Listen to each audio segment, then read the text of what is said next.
ভারতের প্রধানমন্ত্রী নরেন্দ্র মোদীর ইসরায়েল সফরের দুদিনের মাথায় হামলার শিকার হলো ইরান। এমনিতেই ইরানে হামলার প্রস্তুতি নিয়ে রেখেছিল যুক্তরাষ্ট্র ও ইসরায়েল।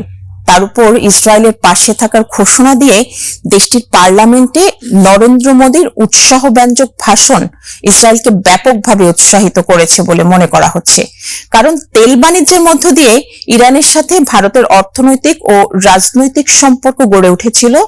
তাই উত্তেজনাকর মুহূর্তে সেই ভারতে যদি ইসরায়েলের পাশে থাকার দৃঢ় প্রতিশ্রুতি দেয়, তাহলে কি বসে থাকবে ইসরায়েল? বসে থাকেনি। দুদিনের মধ্যে মোদীর প্রচ্ছন্ন অনুমোদনের পরপরই ইরানে হামলা চালিয়েছে ইসরায়েল ও যুক্তরাষ্ট্র। বাকিটা দেখুন ডেস্ক রিপোর্টে। If their fatherland and India, their motherland.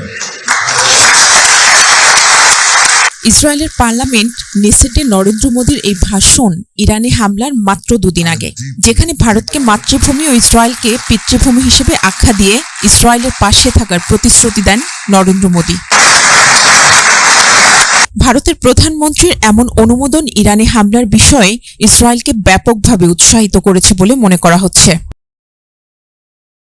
যদিও কদিন আগেও ইরানের ঘনিষ্ঠ বন্ধু ছিল ভারত। ইরানের জ্বালানি তেলের সবচেয়ে বড় ক্রেতা ছিল দেশটি। দীর্ঘদিন ধরে বৈশ্বিক বাজার মূল্যের চেয়ে অনেকটা সস্তায় ভারতকে তেল সরবরাহ করে গেছে ইরান।